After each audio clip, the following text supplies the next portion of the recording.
A very good morning, good afternoon to everybody. Thank you so much for joining us. And I really appreciate the fact that you have chosen to prioritize this webinar. Over the next hour, we're going to kind of explore how data sciences is changing the way we look at data. I know that data sciences is already being used by a lot of organizations, and so we wanted to focus it on HR and how we can make better, more informed, less gut-driven decisions in HR using data sciences. So that's the purpose of this webinar today. And have you ever wondered about what our workplace can look like in the near future, say 5 years from now, when data science is the backbone of our work and of all the decisions that we make? A workplace that is like basically data centric, where AI is used very routinely, and where balanced decisions are made. And again, like I said earlier, it's not just gut driven or not instinctive decisions, but backed by data. In this world, in this new world, the role of HR has to shift then from a traditional administrative function to a more of a strategic partner for the business. And we see that happening a lot more in really large organizations. So the focus of today is to look at how can we bring that mindset and how can we bring that kind of a thought process into more mid-level and more smaller organizations, startup organizations. HR is critical, isn't it? Because research shows us that about 30 to 50% of all our operating costs are personnel costs or people-driven costs. And that's why the first webinar in our series is on the role of data in shaping HR. To discuss this, we have with us Prasad Rao. Prasad is based in India. He is an HR analytics consultant with 20 plus years of experience in the fields of data analytics, business planning, forecasting, and operations. He has worked with multiple small and mid-sized businesses to help them to make more smarter, faster decisions and transform their raw people data into actionable goals. Welcome to this webinar, Prasad. Thank you very much, Asha. Thanks for having me around, and good to meet all of you. And looking forward to exchanging our views over the next hour or so. And Prasad also has a very interesting tool that he has helped develop, which he will be demonstrating in a few minutes from now. Prasad, I just wanted to start off with a few questions. And my first one is probably a very basic question. I know that when we run training programs, we say there are no stupid questions, but this does sound like a bit of a stupid question to me. What is the meaning of data science? It is definitely not a stupid question, because data science today has led to more questions than answers. Because people still, organizations still are in the data analytics world. They still believe that data can be used for analysis, which is true. Data science takes us to the next level. And there is no one fixed definition to data science. It's such an, it's a very flexible world of data science that we live in. And I would call it as a combination of statistical or scientific tools or methods with algorithms, systems, right? Basically, these three they work together to make sense of huge amounts of data, complex data sets. And when I say make use of this data, I mean turning data into information. It's not just raw data. We need data to speak to us. We need data to tell us what is it that we're doing right, what is it that we're doing that needs to change, and what the world will look like in the future. And that to me is the defining differentiator of data analytics. So it's like, it's a mix of three key skills. You need to be a bit of a statistician or a mathematician, that helps you understand the patterns and be confident of what you're seeing isn't just a random variation or just a random fluke. Second, you need some computer science know-how just to determine whether the practical side of things, knowing how to actually treat data, how do you actually clean data, how do you transform data. And last but certainly not the least, you need to be a domain expert. You need to be or very knowledgeable in your domain. It could be across the board. It could be HR, it could be finance, it could be marketing, it could be across industry segments, retail, whatever else industry segments that are there. But you definitely need to have a lot of industry know-how and domain expertise out there, just so you know the right questions to ask and to decipher the meaning that the data is trying to tell you. Hmm. It's not just about crunching numbers at the end of the day, right? It's about using data to find answers to important questions. Right, right. And it's kind of, I would think that to kind of put it in a much more layman's terms, probably it's about looking at all of the different information that flows within the system and make intelligence out of that raw data. That's what I'm hearing you say. Before I Very forget, true. yeah, sorry, Sorry before to I forget, ladies and Yeah. gentlemen, if you have any questions that pop up in your mind as we keep the conversation going, please put them into the chat box. We have Kana Wu with us. Kana is my colleague, and she is the producer for this program today. And Kana is going to keep monitoring the chat box. And when we come towards the end, we have a segment around Q&A, and we can definitely take up all of your questions at that point of time. Sorry, Prasad, over to you again. No, I just had one small addition to make to your statement when you said that to make sense of information flowing through the system. It's not The information is not just confined within the system, right? Because today we are living in a sea of data. Everything you touch, every smart device you own generates data. So it's not just data within your ecosystem, it is external to us as well. Hmm. Hmm. So we hear a lot around decision making, and you've talked about it as well. How do you think using data sciences to make decisions within an organization is different to when data sciences are not used to make decisions?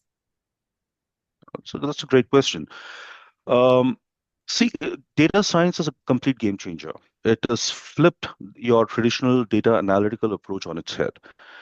Because your traditional data analysis approach talks about uh, it's always post facto. It talks about looking at the rearview mirror. It talks about what happened, right? Uh, Today, data sciences enable you to ask what's likely to happen rather than what's happened. True, it has to base its decisions on what happened, but then the questions in focus are it's like what's likely to happen next. That's what data sciences is going to focus on. Um, Also, it enables something known as hyper personalization. Uh, I'm wearing a organization's hat. I'm wearing maybe a CEO's hat and saying that how can I use data science to predict what my customers want, right?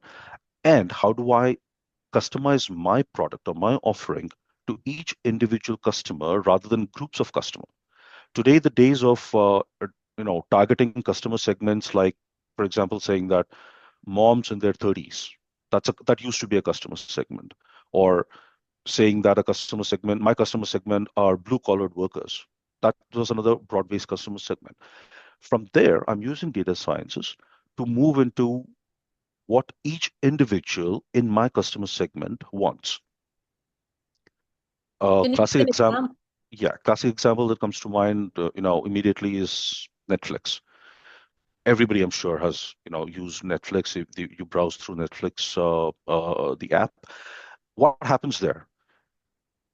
My choices as an individual is recorded differently from, let's say, another person in my home. My wife using Netflix, her choices are recorded differently, right? The same show, the thumbnail for each show on the home screen is displayed differently to me as opposed to what's being shown to my wife. I still remember this. I was very surprised when I saw a thumbnail of, I think it was Game of Thrones, if I'm not mistaken, or some one of these other shows. What was shown to what I saw on my profile when I logged into Netflix on my profile, the thumbnail that I saw for this particular show is completely different to what my wife saw when she logged in onto her profile. Hmm.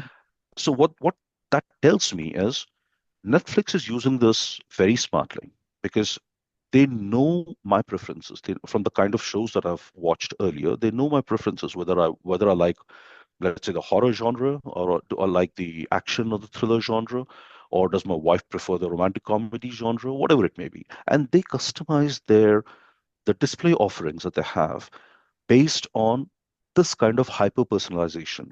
And this is what data science enables. This is just a small example. You see this happening in all walks of your life. Mm. But that to me feels that probably there's a lot of investment that will be required there in terms of technology or whatever. Is that right? Or can this be done in a more or in a less technology intensive manner as well? See, that is again subjective because you remember the days when cell phones were still new, were still a novelty, Mm, right? Back in the 1990s, when cell phones were first making their appearance, it was quite costly. It was mm, a huge investment to make, right? But today, cell phones is like, it's just not expensive because the technology is there. It has taken root.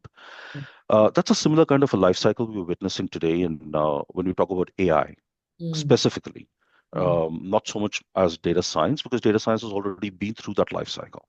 mm. Today, if you were to look at data science plus AI as a combination, yes, there could be certain areas where the investment could seem to be a little, intensive. But as in everything is, everything else is in technology, as in when, it goes through its life cycle, it goes through its peak and then it starts settling down. It's going to be easily available. It's going to be pretty cheap. Right. Okay. Shubha, I see you've got your hand raised. Did you want to say something? Yeah. So related question, when we're talking about investment, right? What is the return on investment? That's key for every organization. When I'm going to invest in data science, what tool I'm going to look at it, what will be the return on investment? It's going to be key because as you said, right, this world is moving towards productivity, a lot of smart tools. So, what is going to be, how are we going to look at it, and what will be the broader view on why it is important for an organization to invest on this? That's a great question. Thank Uh, you for asking. that's a very good question, and it forces us to think about it, right? Because at this point, it's still early days yet. I mean, we cannot put a number to an ROI. We cannot.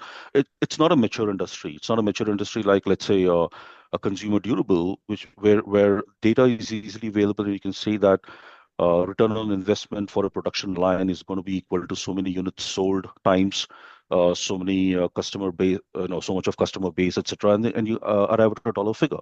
Over here, it is a lot more ambiguous because number one, it depends on the application the of AI or data science, where and how you're going to apply it.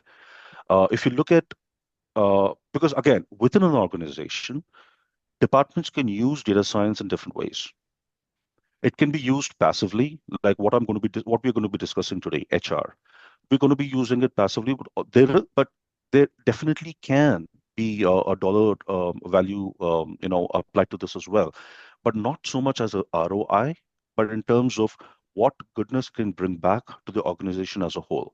Number Mm, one, uh, it may not result, but let's say if I apply it in a marketing scenario or a sales scenario, then yes, you can definitely put a dollar value to the ROI because it translates into it directly translates into sales or returns to the company. So it again, short answer to a long rambling answer point is it depends. It depends on your application. It depends on which department you're going to be using it in, and how it's going to be used within an organization. I suppose it also then comes back to what goals had been established by the organization before they started to look at this, right? I can share an example from my past, like many, many years ago when I was in a full-time job in a corporate, and I was heading up L&D and talent. One of the questions that constantly came back to me was, how do we make sure that our L&D services or solutions match the learning needs of our people? And I really never had an answer to that question because I didn't have the data that supported that. Right. So I think if I'm thinking about that, if I had this kind of technology and know how back then, like 15 years ago, I probably would have been able to make a much more intelligent decision when I was designing my learning programs, especially with high potential talent and stuff like that. So maybe that is an answer to the question that Shubha just posed around how do we measure ROI? Because then for me as an L&D head, that ROI would have been, say, people finishing the learning programs and showing that they've actually integrated that learning into their daily lives. So something like that would have been Yes. definitely, yeah. Yes. And to put it in slightly different words, Asha, really data science allows for smarter, faster, and more confident decision making. Mm, Uh, compared to other traditional ways of decision making, which, you know, to a large extent involves gut feel mm, or intuition. I'm mm, saying that, hey, this is what I've observed over the past so many years. This is what my experience tells me. So I'm going to go ahead with it. This is my gut feeling. But today, your experience might be backed up by hard, solid data. And mm. that is something that you can rely on. Yeah, true. Again, that thing, yeah, I completely resonate with that because especially when I used to go back and present to the exco, to the executive committee, which was full of, you know, people who are very hard-nosed business people and who are looking at everything from a dollar terms. Many of the things that I said to them was considered to be soft, and and I know not necessarily business driven, and I always did struggle to put a dollar value on it or to substantiate what I was saying with hardcore data. So I think that makes a lot of sense. So, Right. what are you seeing as the future of this, especially from an HR term, Prasad? Because I know hmm that businesses will find it easy, but from an HR perspective, hmm what do you see as the future of data sciences? Oh, where do I start? The field is so large. So again, so let's just you know uh, talk theoretical situations here. So let's say you run, you're in charge of an organization and you want to expand your business into a certain geography. You want to open up a branch office there. How do you do it? Now, traditionally, people, what do they look at? They would look at probably existing data in terms of what is the whether the a branch office in that particular location would support talent pool, whether there would be availability of talent, whether the market supports your particular product or offerings, and so on and so forth. Uh, but then with data science, let's say, imagine a retail company wants to open a new store, right? Today, they can not only analyze your local foot traffic patterns, but they can also analyze online search trends for a particular kind of product in that particular area. They can know the average income of that particular neighborhood to pinpoint the exact location where they want to open the store. They also know whether a talent pool of what they want, the kind of people that they want to attract to their organization, is available in a particular area, or whether do they have to invest, in bringing in people from a faraway location into there. So these are the kind of smart decisions that a data science project can enable. Hmm. Okay, interesting. I know Another, yeah, go ahead. yeah. So another thing that is really impacting it in a major way is supply chains. So today, the socio-political environment being what it is, supply chains are critical, Hmm. and disruptions in supply chains is getting, very frequent, too frequent to be of comfort. Hmm. Uh, I have known organizations use data science and AI to predict this, to predict potential disruptions in data in supply chains, and to future-proof their organizations. Hmm. They can predict whether a key supplier is going to have any problems, or they're going to predict that, what happens if a major port like let's say Hong Kong or Singapore goes down, right? If they have to shut down for whatever reason, what will happen to the supply chains then? So they can run these what if simulation, they can run these what if scenarios to predict these kind of situations to future proof their business. That's super exciting. So then, an organization potentially can even take information that's around in the geopolitical scenario as well, apply Yes, and, like you said, run simulations around what if, and really, like you said, future proof their organization. HR can then start to see potential changes to labor laws and how that could impact their overall organization, and what they need to make as changes. How can they then have a plan B right. if something happens? Awesome.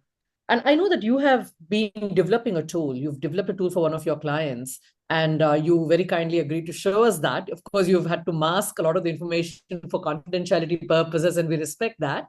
Would you mind just giving us a demonstration of that tool, please, just so we can start to understand what that your tool is capable of doing?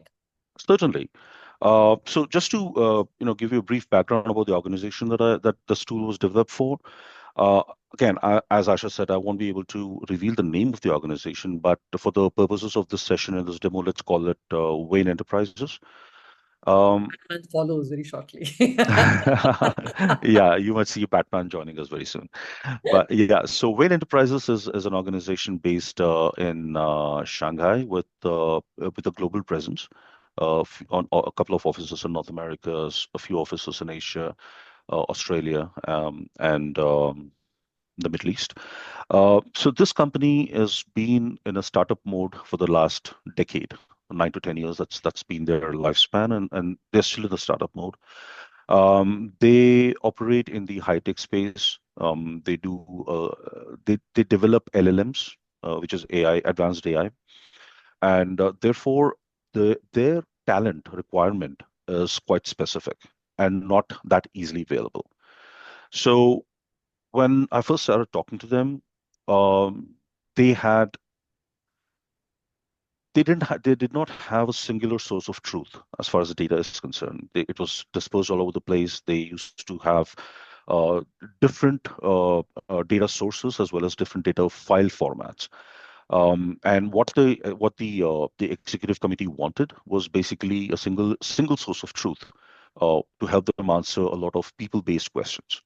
So this is an evolving product. This particular tool that I've developed for them is evolving as we speak. It keeps changing in terms of as and when data is refreshed. It's a real time, it's a real living, breathing document, so to speak. But let me show you what the work that we have done. Do I have hosting rights? Can I share the screen? You do, yeah, you can. Okay. So while Prasad brings up his screen, again, I would like to encourage you to, if you have any questions in your mind whatsoever, please do put them onto the chat box, or so that we can take them up at the end of this sharing session. We have a separate Q&A segment as well. I hope everybody can see the screen. Yes, thank you, Prasad.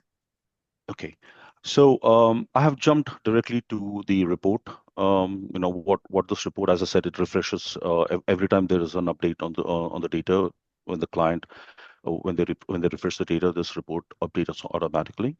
So this report is something, as I said, this tries to give information as on a high level as well as drilling down to us to a lot more granularity on the people analytics of Wayne Enterprises.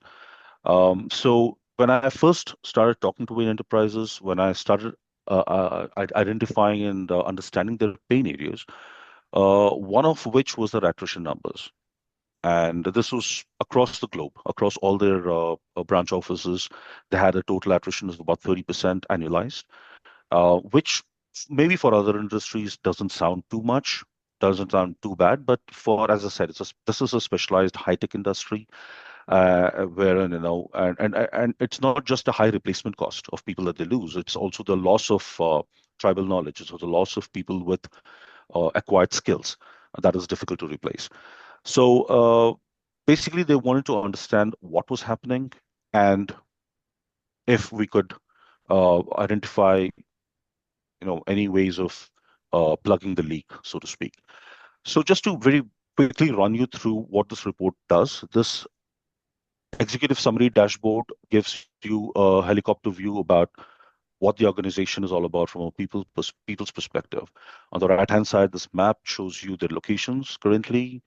In the Pacific region, they have Manila and Melbourne. They have Shanghai headquarters, office in India, Middle East, a couple of them in Europe and North America. The size of the bubbles represent the size of the organization from a workforce perspective. And this gives you other quick glance information about the current headcount, what was their overall headcount when this report was made, It gives you a couple of quick DEI metrics here, because again, one of the key focus areas for Wayne Enterprises was um, their they place a lot of importance on how they are viewed from a DEI perspective. So that was very important for them. So that's the reason we included the DEI metrics over here.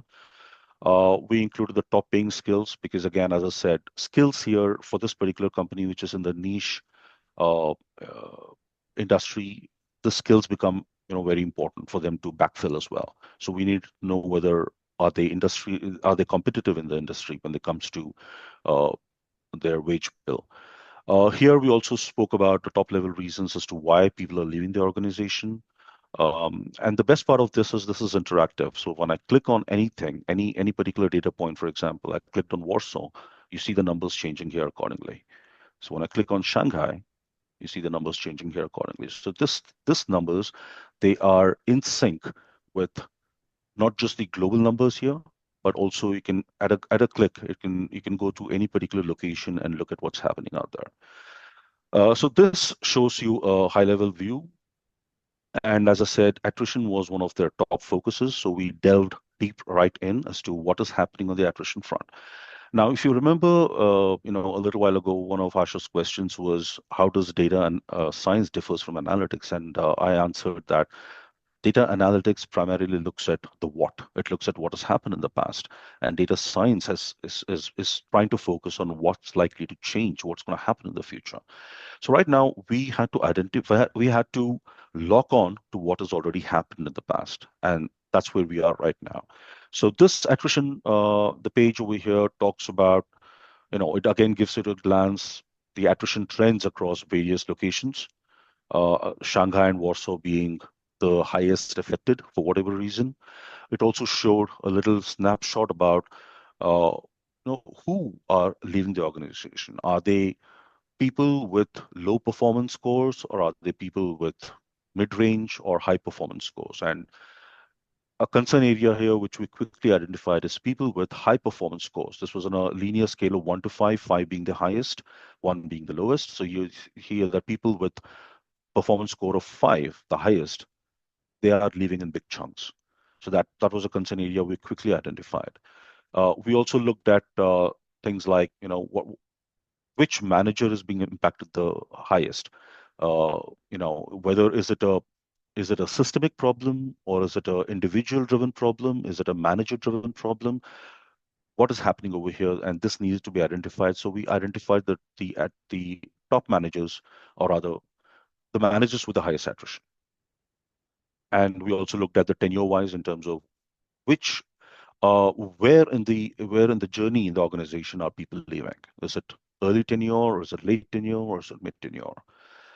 This again gave a slightly deeper insight into what attrition and what is going on out there from an attrition perspective.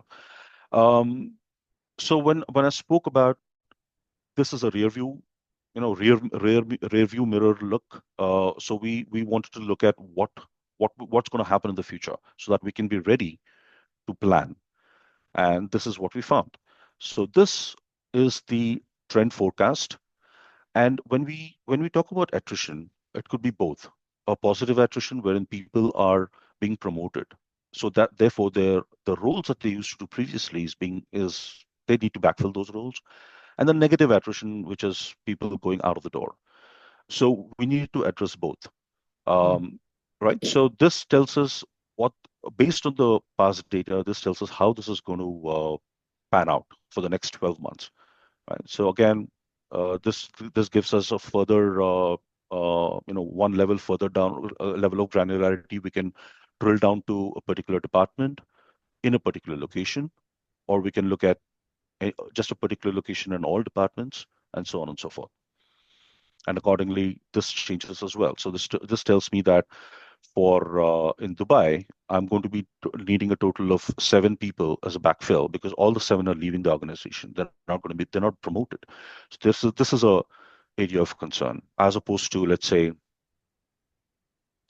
take something else, Bangalore, for example. It's the same in Bangalore as well. Yeah, so let's take, this is Shanghai, where 20 people are being promoted. So this is a good problem to have. while people are being shown their growth path. At the same time, their earlier roles needs to be backfilled. But this is a good problem to have comparatively. So this also, probably allows the organization to plan for something like maybe, having these successful 20 people in Shanghai, probably go to another location, let's say a problem area, let's say in Manila or Warsaw, where the attrition is high, and then take charge of that location and bring about a positive change. Right. So when you have view into the next 12-month, a window of the next 12 months into what's the kind of hiring that you need to activate your talent acquisition pipelines, right? So let's say an HR manager in any of these locations would look at this data and say that, all right, I'm going to be needing. Okay, let me go. Let me just skip to this. Yeah, so a talent acquisition manager, any of these locations would look at this data and say that I need 33 people in my Shanghai organization over the next 12 months. Now, with the rate of attrition that we already decided that it's a 30% annualized, that means about a 2.5% of attrition every month that we're going to lose on a monthly basis. So if I need to hire 33 people over the next 12 months, that'll break down into, let's say, about maybe 2 or 3 people every month that I would need to backfill this kind of numbers for this particular location. So again, having said that, the availability of skill sets, that the required skill sets being at a premium, the hiring manager will get an adequate time or adequate opportunity to activate their funnel, right? How do you get those people? What best way to look at and get those people in? So from here on, we looked at what are the funnels that are available for a hiring manager to get in their talent. So typically, when enterprises use these 5 pipelines to line up their talent, they had internal referrals, they used LinkedIn, they used an external sourcing agency, they were participating in job fairs, and they placed advertisements in local journals and magazines and what have you. So we looked at this and we tried to put in a dollar figure. And one of the participants, I think Shubha, asked a question about ROI. This could probably help in understanding that a little better, because we now have a way of arriving at a dollar value to this entire exercise. So we see that in these 5 piping, the sourcing pipelines that Wayne Enterprises has. This tells you the dark blue column here tells you the total number of people who applied to that particular role through this internal referrals. How many people? That's dark blue. The really dark blue column here tells you how many people went through the interview, and the orange bar tells you how many people were finally hired. So this gives us a comparative study on the funnel effectiveness. And you see here that the internal referrals and LinkedIn was pretty similar in terms of the numbers. However, when you look at the cost of acquisition, you see that the sourcing agency has the highest cost. It's but natural. External sourcing agency would charge a commission of finding the right kind of people to you. However, we went further down. We drilled further down into this analysis by saying that, okay, you spent X million dollars in acquiring people through sourcing agency. How well did they perform over the past 12 months? And over here, this particular graph on the x-axis, on the horizontal axis, is the average performance score. As I mentioned earlier, it's a linear scale between 1 to 5. This is an average of those people, of all those bunch of cohorts who came in through either an internal referral or a LinkedIn or an advertisement or so on and so forth. And you see that there is a significant difference in the performance levels between people who came in through internal referrals versus people who came in through a sourcing agency. From a performance perspective. From a performance perspective. So this easily tells you that you're spending the highest amount of money to a sourcing agency, but you're not getting the necessary performance out of those people. It's not really a bang for the best bang for the buck. Bang for you. That's very interesting, Prasad, because now, again, from an HR perspective, I have a recruitment budget. Uh, Correct. Now I can then say, how can I reallocate my budget so that maybe I can use the same pot of money instead of paying it to a vendor. I can then put that into, say, a referral program, Hmm.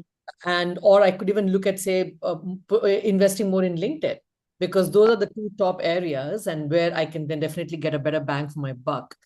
Absolutely. That's great, because in the past we've not been able to make that kind of a correlation True. in such clear and succinct ways. And to Yeah. add to that, again, going back to Shubha's point about ROI, so here I have worked out what the average cost per hire was for the entire global, hiring scenario Mm, across all locations, across all jobs or job roles. But if I were to, so you had the organization spent about $12,270 on an average per hire. Now, this can easily be offset, or this can easily be compared against the kind of revenues that you're making for a particular project.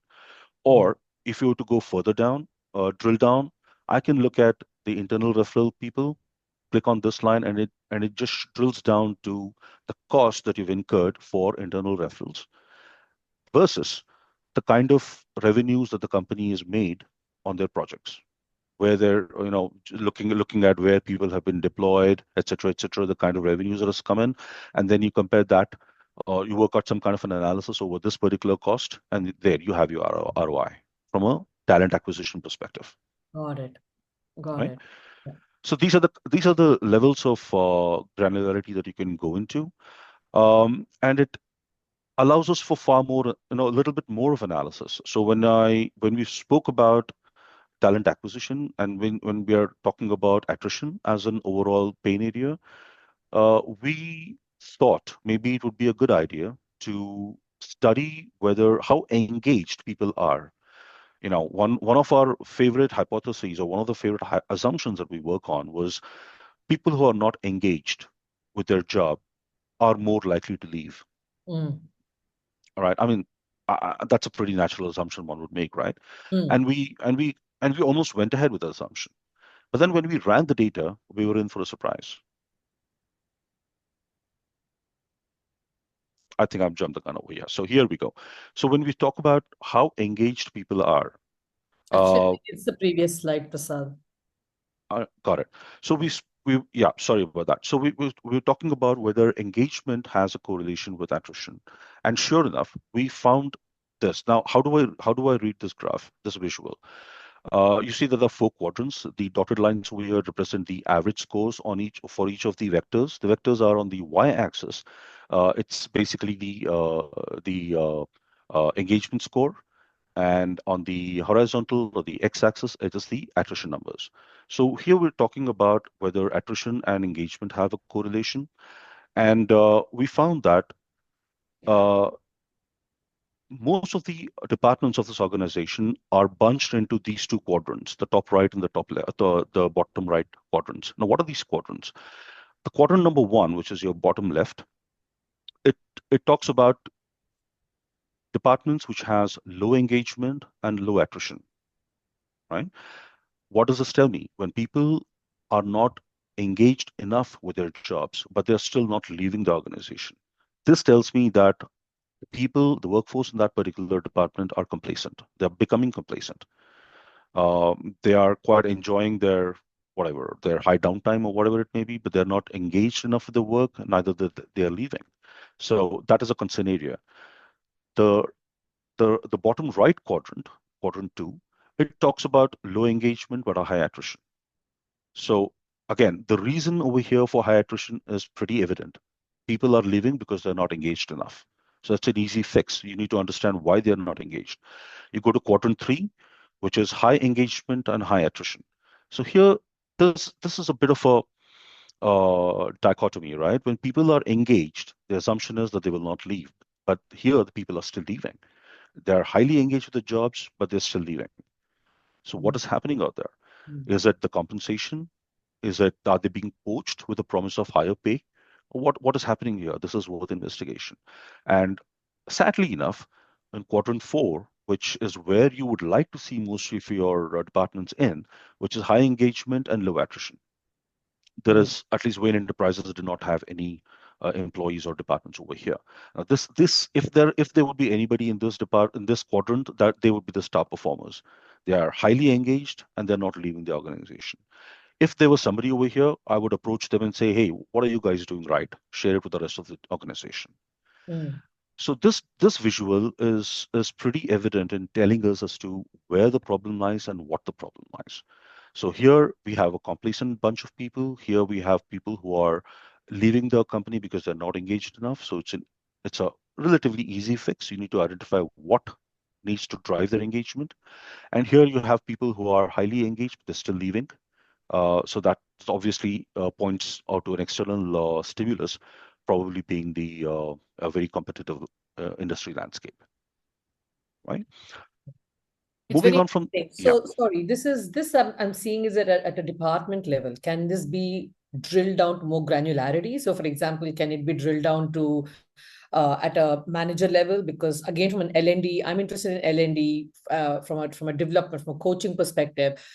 Specifically, are there managers who are doing an extremely great job? Are there managers who are facing this in a bigger way so that, Yes, some specific absolutely. targeted interventions can then be made? Yes, absolutely. It can be drilled down to whatever level that you want. Okay. Again, as I said, this this is not a hard and fast, a report format. It's not a template.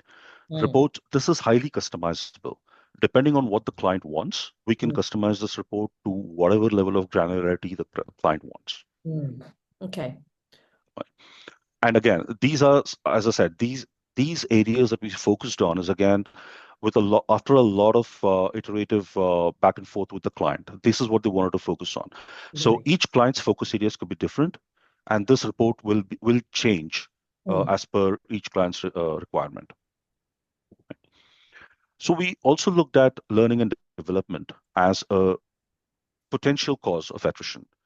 One of the major, again, going back to what I mentioned earlier, the assumptions what we made was people with low learning or people who are not inclined to learn or develop the skills further are more prone to leaving the organization because, let's face it, people who are not or who do not keep their skills up to date will be obsolete sooner or later. Over here in Wayne Enterprises, however, we found that there was a dichotomy here as well. The data told us a different story. It told us that an average engagement score of what we termed as non-learners. Non-learners basically were those people who had dropped off the learning after enrolling into a learning program. They had dropped off for whatever reason. Those we termed as non-learners. But their engagement score was significantly higher than people who had gone on to complete the learning courses. Right. So what is happening over here? So again, as I said, data here forces us to question our assumptions, our fondly held assumptions. So this assumption was completely turned on its head. We had to come up with some hypotheses that fits what the story that this data was telling us. So we said that there could be three possible hypotheses arising out of this data. One was that the people here in this organization are so contented, are so complacent that they consider themselves either, that they know everything, that they consider themselves as the experts, so they don't need to learn anything. So they drop from their enrolled courses. But however, their engagement with the job continues to be high. Or a second scenario emerged, which suggests that the problem is not with the employees, but with the way the learning courses themselves have been designed. Are they irrelevant, or are they perceived as being irrelevant? Are they perceived as being too time consuming, so people don't have the time to do this? So these were the three different hypotheses or the scenarios that emerged from looking at this data. And this analysis is still ongoing. with the organization. Therefore, I'm not in a position to share what has come out of this data, but I'm just presenting us in terms of what has led to these three hypotheses that we formed. Right. Moving on so we had a learning over here as to people who are dropping off the courses after enrolling in their learning programs. So what is happening out there? So we tried to deep dive into what is driving this particular behavior. And here we see some reasons. Okay, now let me just take a minute to go through this chart. You might see some codes over here, C1, C10, C11. These are basically the codes that have been assigned to the learning programs. Again, I'm not in a position to share the names of the learning programs, so therefore we'll have to make do with these codes. But these are the programs which were offered to the employees, about 20 programs that were offered to the employees to learn. Some of them, well, most of them actually enrolled into some of the programs, and some of them dropped with even before completing their learning courses. And this tells us what were the top influencers, what is going on, and why are people not um, finishing what they started from a learning perspective. So here we see that, the drop reason for this particular course, C1, whatever that course was, people who dropped off, we were saying that, they were people who mentioned that the workload is too much, or people who mentioned that the drop reason is personal, were twice as likely to drop from these courses, from the enrolled courses. And that is verified by this graph over here, which shows us the average line of year, which was around 2.25% on a global scale of people who dropped from the courses. But people who mentioned workload was almost about exactly double that, the global average. So this gives us an insight for the learning and development manager to figure out whether the programs that have been offered as learning programs are perceived in the right way. Right? Are they too time consuming? Are they deemed as irrelevant? Are they adding to the workload of the employee rather than helping him or her with it, and so on and so forth. So these are some of the insights that the L&D person can take away from this. And Asha, you've been in L&D, most of your professional life. So would this add value to the work that you do? Oh, absolutely. Because then I can start to look at maybe the length of the training program, the versus the objectives. Maybe like if it's a say for example a soft skill training program, I can start to figure out and see whether it makes sense to do it in a more blended way. I can start to think about different ways of doing it again, but I would need to see more data. For example, if say you've called it C1, if what kind of a program is C1, what was the length of C1, was it Absolutely. face to If face? if if you were an employee of Wayne Enterprises, you would be having the I data. would have that information. That would Right. definitely help me make a much more, I would say, intelligent decision about the future of C1. Correct. Mm. Right. So, well, nothing or not everything was doom and gloom as far as Wayne Enterprises is concerned, because one of their main focus areas was DEI, and they deserve a pat on the back for doing a great job on achieving, DEI parity across the board. So they had a pretty well represented workforce. They had a definite focus on the gender-wise distribution of their workforce, which is pretty much uniform. Their promotion rate by gender, if I look at their the pay equity, everything looks to be on par. So this was one great green area as far as Wayne Enterprises is concerned, and this is something they are justifiably proud of. So Prasad, I can see that DEI, they're only focusing on gender, but I do have clients who have multiple areas that they focus on in DEI. Yes. Then do we then give them, would they have multiple pages, or would all of it come onto one single page of the report? Because that would be a bit clunky in terms of reading. Yes. So as I said, this report there's no hard and fast template. It's not bound by any particular templates. We can customize this report as per your needs. Right. It need not be only gender. It could be anything else from a DI perspective. That Right. can be included in separate pages. You can have a whole report of 10 pages only on DEI if you so wish, or you can have a whole report of 20 pages only on attrition if you so wish. So And everything again, depends on what the comes back to client what wants. the client wants. It comes back to the Yes, amount of data that they have floating around in their organization.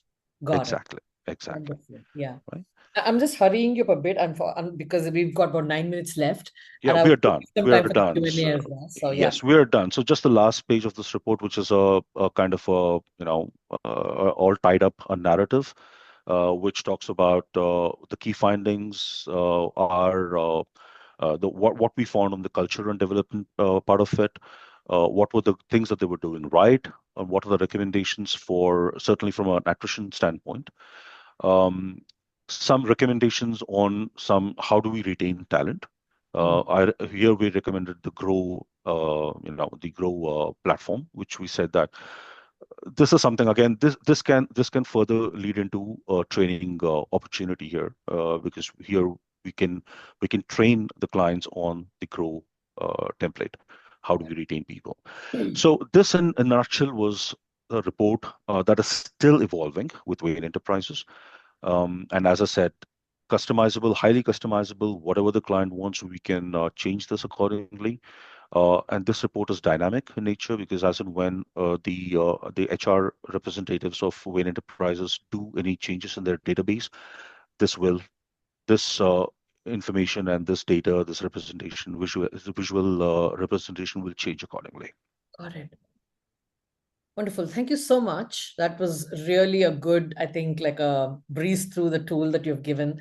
Um, there are, I think, a few questions. Kana, are there any questions on the chat box? Yes. Can you please help us with them? Okay, so Lena asked, how do AI and data sciences come together? Are they the same? And also about this tool you're using, is this all in real time? Yeah, let me answer the second question first. Yes, as I said, this is a real-time tool. If there were any changes that is done, at where the data resides, this tool will change accordingly. What I'm using here, the report that I'm using here to as a demonstration is I'm running it from my local hard drive, so this will not reflect the changes. But when it's deployed in the client's location, it will keep changing as and when the data gets updated. Now, the first part of the question, Lena, I think was on AI and data science, how it kind of comes together. Am I right? Yeah, that's right. What's the other question? Okay, great. Yeah, I think that's a great question. So, um, see, AI and data sciences, to me, there are two sides of the same coin. While data science without AI just becomes an analytical tool, and AI without data science is just not possible. So it's the analogy that I like to give here, that I always like to give is that of a building of a race car, a high performance race car. So data science is like the engineering team at the back end who sources the best possible materials, who build the engine, who uses all the kind of refinements to make the race car. And AI is the driver who takes the race car out for a spin on the racetrack and keeps feeding back data on a real-time basis back to the engineering team to make further refinements as and when necessary. So this is how I view this entire thing about on data science and AI. So without the two of it, nothing. The magic happens only when the two comes together. Got it. So one without the other is incomplete. Absolutely. Yeah, okay. Also, there's another question from Subha. So the question is, what platform or ERP is used here? Okay, a little bit technical, but we use a host of tools, we use a host of apps, Shubha. So for this particular Win Enterprises report, I used Python scripts to generate data and to build the data sets. Because again, as I said, Wayne Enterprises had their data in across disparate sources. They had in different formats, so we had to make it all uniform. So to collect all the data together and to get it into a CSV format we used Python for it. And the front ending part, the report that you see here, the visual representation, we used Power BI. So to build the relational data models after building the data sets to just to very quickly show you what was being done in the back end, this is the engine. Will not make much sense to you, but these are the disparate data sources, the data sets, once collated, and the lines over here shows the relationship models between the data models, the data tables basically. And once we do this magic happens. So hope that it's a very brief answer, but hope that answers your question. Yeah, I just had another follow-on question. So whatever you're showing currently, is this scalable across all the customer, or I'm sure you need to customize according to the need of each customer, but how long will it take? Is it like you will have to start working on that from scratch? And is it in net, I'm asking, is it readily replicable across your HR function? You mean a Yes, cover of- it is replicable, but I don't see any value in that because each organization's needs differ. And it's a very good question you asked about how long will it take. Again, it depends. It depends on what the organization, what the client wants. What is the pain area that they're looking to address? Where and in what format are their data sets existing? Do they have everything ready? Do they use a relatively high-end database model like in a SQL server, or do they use pretty low-end like Excel flat files like Excel or CSV, or it could be even text-based files? And that is actually one important area that we are continuing to work on with enterprises, which is semantic analysis, which takes text-based inputs, surveys, 360 degrees, etc., and to convert them into a quantifiable numerical score based on the sentiment that the responses generate. So basically, again, long answer short, it depends on what the client wants. And as Thank far you. as time is concerned, so let me give you an example. For Wayne Enterprises, the entire exercise till now, it's taken about a couple of months.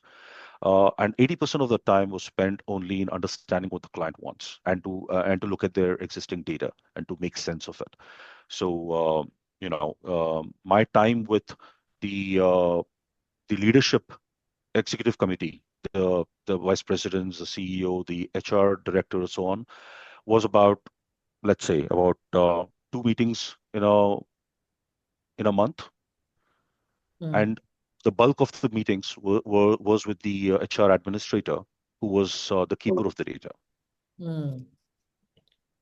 Can I ask you to step back a minute and talk about the semantic analysis? That was really interesting for Sure. me. So are you Right. saying that you can actually just take subjective feedback and create some intelligent information out of it? Is that what you're implying? Absolutely. And it's been done. It's being done as we speak. So the key over here is identifying certain keywords that are used, even in seemingly neutral text-based observations. Right. So the biggest challenge organizations face, and I'm sure you will all you will kind of agree with me over here, that not 100% of the information given in things like exit interviews can be relied upon as 100% true, right? Because people still are very hesitant to mention their real reason for leaving, especially in a formal setting like an exit interview. Even under the condition of anonymity, we have observed that people generally tend to mask the real reason that they may tend to, they may tend to give a different reason, which is a more politically correct rather than the real reason for the leaving. Nobody would like to point out that, hey, I'm leaving because I had a bad manager or something like that. Nobody would say that, right? However, what we've seen is AI has the capability to look at these text-based responses, and given certain keywords, we can try and scrape a real reason or something close to something like going a level deeper in understanding what is behind those obvious messages. Wonderful. Thank you so much, Prasad. That's about all we have time for today. But I just wanted to open up and say, are there any other last minute questions? No questions, but I think it's a very interesting analysis. I think if the team is able to leverage it in a right sense, it gives a lot of perspective. Happy to kind of see more and more analysis is coming up. It's kind of we'll wait for more session to come in. Thank you. Thank you so much, Thank Shubha. you. That's very Encouraging. encouraging. Yeah, thank you. If there are any other questions, if there's any other thoughts, if there's any other information you need, please do feel free to reach out to us. You've got my email ID. Kana also has a, I think like a little quick feedback link that she's going to share now on the chat box. It's not going to take you long, just a couple of minutes. If you could please share your feedback, that would be extremely valuable for us in planning future sessions as well. This is the first webinar that we had in this entire session, in this entire series, because what we plan to do is to bring a few more and drill down more deeper into this topic. Also, if any of you are interested in knowing how we can work with you on this, how we can partner with you, please do let us know, and then we will help you connect with Prasad and take this conversation forward. Okay. Thank you very much, Prasad. Once again, thank you so much for your time and for your energy and for your patience in answering all of our questions. I really appreciate it. Thank you. Thank you very much. And as I said, this is as much a learning for me as it is for all of us. So really happy to be here. And I hope this has made a positive impact on all the attendees. Thank you very much for your time. Thank you. Thank you so much.